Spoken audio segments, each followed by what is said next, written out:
नमस्कार दोस्तों, आज आप लोग सुनेंगे एक बहुत ही सुंदर कहानी, दर्द भरी कहानी 7 भाई और एक बहन की।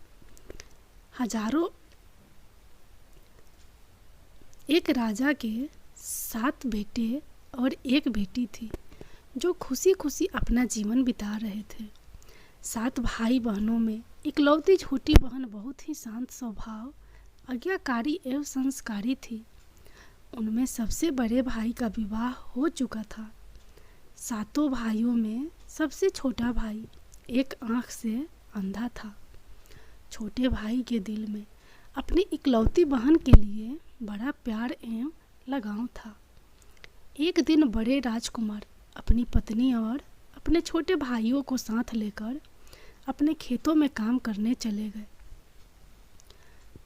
चूँकि उस जमाने में खेती बाड़ी आपसी सहयोग से हुआ करते थे, सभी लोग खेतों में काम करने जाने से पहले अपनी छोटी बहन को खाना बनाने का आदेश देकर घर से निकलते हैं।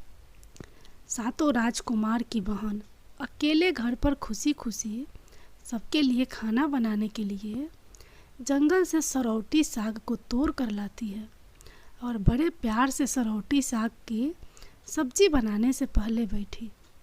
सब्जी आदि काटने का औजार से साग को काटने लगी है। इसी दौरान वह अपनी उंगली भी काट बैठती है और रक्त की एक तेज धार निकलने लगती है, जिससे उसका पूरा हाथ खून खून हो जाता है। तब राजकुमारी सोचने लगती है कि क्या करूं? अगर घर की दीवार में खून को पोंछूंगी तो भैया लोग देख लेंगे और चिंता करेंगे, और यदि अपने कपड़े में पोंछूंगी तो भाभी खून लगा कपड़ा देखकर महावरी समझ खाना नहीं खाएगी। राजकुमारी इस डर से सब्जी पकाने वाले छाता साग में सारा खून को पोंछकर खून को बहने से रोकती है। फिर इसी खून लगे साग को सब्जी बनाती है। जब उसके सारे भाई और भाभी अपने खेतों से लौटते हैं तो छोटी बहन हमेशा की तरह सभी के लिए साफ थाली में खाना और मिट्टी के लोटे में पीने के लिए पानी देती है, और सभी एक साथ खाना खाते हैं और पके हुए साग को खाकर खाने की जमकर तारीफ करते हैं। और वे सब अपनी बहन से पूछते हैं कि बहन, तुम्हारे द्वारा बनाया हुआ यह साग बहुत बार खाए हैं, परंतु आज की बनी सब्जी का स्वाद बहुत ही अद्भुत लगा। बताओ न कैसे और क्या क्या मिलाकर इतना स्वादिष्ट सब्जी बनाई हो। पहले तो राजकुमारी डर से सहम गई कि कहीं भाइयों को पता न चल जाए कि मेरे हाथ की उंगली कट गई है।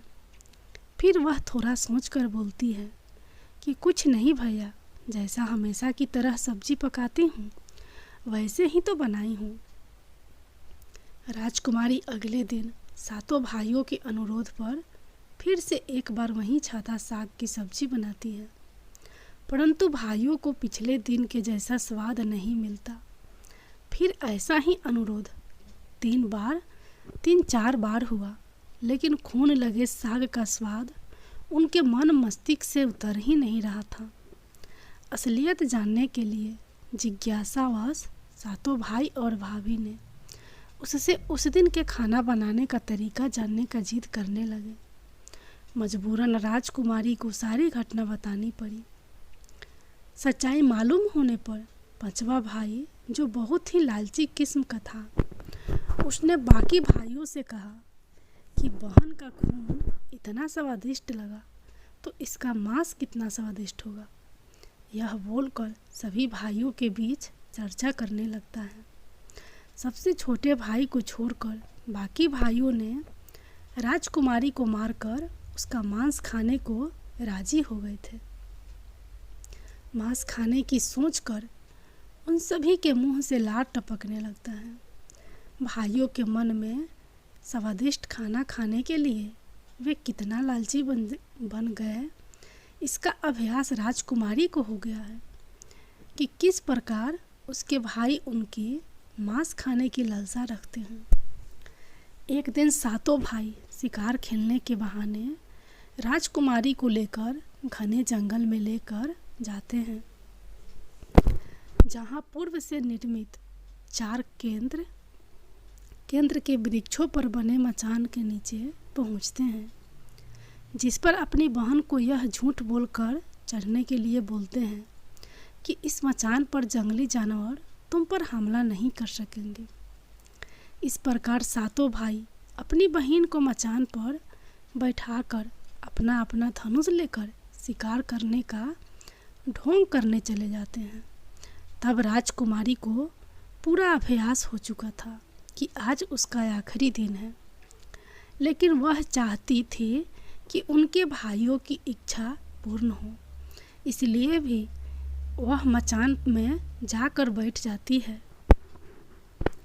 केंद्र के वृक्ष के साथ में बांस का बुंदा।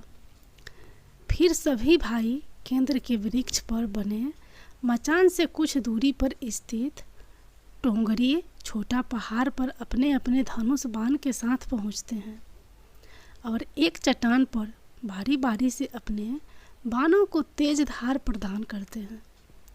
टोंगरी के ऊपर सबसे पहले बड़ा भाई अपने तीर को चट्टान में धार करता है और अपनी बहन पर धनुष से निशाना लगाकर तीर छोड़ता है। तभी राजकुमारी पूरी बातों को समझ जाती है कि भाइयों का क्या इरादा है और अपनी मातृभाषा में गीत को गाने लगती है। बिंदु बिंदु दादा छाती ताइक ताइक, अर्थात जान से मरना ही है दादा साहब, तो तीर को सीधे मेरे छाती में वार करो, इधर उधर तीर क्यों चला रहे हो। फिर सभी भाई बारी बारी से अपने तीर के धार को तेज करते हैं और राजकुमारी पर निशाना लगाकर तीरों को छोड़ते हैं। 6 भाइयों का निशाना खाली जाता है और 7वां भाई जो सबसे छोटा था वह तीर चलाने से इनकार कर देता है, क्योंकि उसे अपनी छोटी बहन से बहुत लगाव था और धनुष बाण चलाने में सातों राजकुमार में सबसे निपुण था। राजकुमारी जानती थी कि उनके 7 भाइयों में सबसे छोटा भाई बाकियों की तरह लालची नहीं है। 6 भाई छोटे भाई पर पूरा दबाव डालते हुए आदेश देते हैं कि अगर वह तीर नहीं चलाएगा तो बहन की तरह उसे भी मार देंगे। फिर छोटा राजकुमार उदास मन के साथ तीर को थोड़ा ही धार कर दूसरी दिशा में तीर को छोड़ने की कोशिश करता है और तीर को धीरे से छोड़ता है। राजकुमारी हर बार की तरह इस बार भी वही गीत गाती है। बिंदु बिंदु दादा छाती ताइक ताइक। इतने में छोटे भाई का तीर सीधे राजकुमारी के सीने को भेद देता है और राजकुमारी की आत्मा शरीर से अलग हो जाती है और उसकी आत्मा उसी स्थान पर भटकने लगती है। तभी वह देखती है कि उसके शरीर का मांस खाने के लिए उसके भाई कैसे लालच करते हैं और सबसे छोटे राजकुमार को ज़बरदस्ती मार पीट कर उसके शरीर को काटने को आदेश देते हैं। बहन के मांस को पकाने के लिए बहुत सारी सूखी लकड़ी लाने के लिए छोटे राजकुमार को जंगल भेजा जाता है। छोटा भाई जंगल में खोज खोज कर ढेर सारा लकड़ी जमा करता है और सोचता है कि कैसे इतना सारा लकड़ी को ले जाऊंगा। दादा जो रस्सी दिए हैं वो भी 7 टुकड़ों में दिए हैं, उन्हें जोड़ने पर भी यह रस्सी इन लकड़ियों को नहीं बांध पाएगा। देर होने के डर से राजकुमार उदास होकर रोने लगता है और उसके आंखों से आंसू धरती में गिरने लगता है। वह अपनी बहन को याद करके रो ही रहा होता है कि तभी एक नाग देवता वहाँ आते हैं और पूछते हैं कि क्यों रो रहे हो राजकुमार। वह इधर उधर देखता है किंतु कोई भी नज़र नहीं आता है। फिर राजकुमार को नाग देवता दिखते हैं और राजकुमार नाग देवता को अपनी पूरी अब बीती सुनाते हैं। फिर नाग देवता उसे कहते हैं कि मैं लकड़ी के लकड़ी में रस्सी की भांति लिपट जाता हूँ और तुम जैसे ही लकड़ी वहाँ रखोगे तो मैं धीरे से निकल जाऊँगा। और राजकुमार ऐसा ही करते हैं। सभी बड़े भाई यह देखकर चकित रह जाते हैं कि कैसे उनका छोटा भाई रस्सी के 7 टुकड़े होने के बावजूद भी जंगल से इतना सारा लकड़ी लेकर आता है। तत्पश्चात वे लोग अपने छोटे भाई को पानी लाने के लिए एक घड़ा में 7 छेद कर भेजते हैं। छोटा राजकुमार पानी लाने के लिए एक हांडी छोटा कुआं में जाता है और घड़े में पानी भरता है, परंतु उसमें छेद होने के कारण सारा पानी गिर जाता है और राजकुमार वहीं बैठकर सोच सोचकर रोने लगता है कि बिना पानी के वापस जाऊंगा तो बड़े भैया लोग मारपीट करेंगे। यह सारी घटना को दो दारी में मेढक, केकड़ा और मछली सुन व देख रहे थे और वे तीनों राजकुमार को रोता देख कर पूछते हैं कि क्यों रो रहे हो। फिर राजकुमार उन्हें अपनी अपबीती को विस्तार से बतलाता है और कहता है कि मैं अपनी प्यारी बहन के शरीर का मांस कैसे खा सकता हूँ, नहीं खाऊंगा तो बड़े भैया लोग मार पीट करेंगे। तब मेढक कहता है कि तुम परेशान मत हो, हम सब मेढक घड़ा के छेद में चिपक जाते हैं। फिर मछली और केकड़ा बोलते हैं कि तुम हमें लेकर चलो, तुम्हारे भाई जब राजकुमारी के मांस को खाएंगे तब तुम मछली को खाना और जब वे हड्डी को खाएंगे तब तुम केकड़ा को खाना। बड़े भाइयों को शक नहीं होगा। फिर राजकुमार ने बिल्कुल वैसा ही किया जैसे केकड़े और मछली ने कहा था। रात को जब राजकुमारी का पका हुआ मांस खाने को परोसा गया तब बड़े भाइयों से छुपाकर वह मांस को दीमक के टीले में डाल दिया और समय बीतने पर वहाँ बांस का एक बड़ा बूंदा झुंड उगता है। इस घटना के वर्षों बाद एक भीख मांगने वाला जोगी उसी बसौदा के पास से गुजर रहा था और वह सुंदर सुंदर बांस के बूंदा को देखकर सोचता है कि अगर इतने सुंदर बांस से केंद्रा बांध यंत्र बनाया जाए तो कितना सुरीला धुन निकलेगा। उसी क्षण बांस से आवाज़ आती है, ना काट रे जोगी, ई तो लागे भैया रोपल बांस। जोगी फिर भी बांस को कटता है। जोगी इसी उद्देश्य से एक मोटा बांस का टुकड़ा काट कर ले जाता है कि इस बांस की आवाज़ इतना सुंदर है, यदि केंद्रा बनाएंगे तो कितना मधुर आवाज़ निकलेगा। और जोगी इस बांस से एक सुंदर केंद्रा का निर्माण करता है। इस केंद्रा से इतनी मधुर ध्वनि निकलती है कि जोगी जहाँ भी इसे बजाता है इसके ध्वनि से लोग मंत्रमुग्ध हो जाते थे।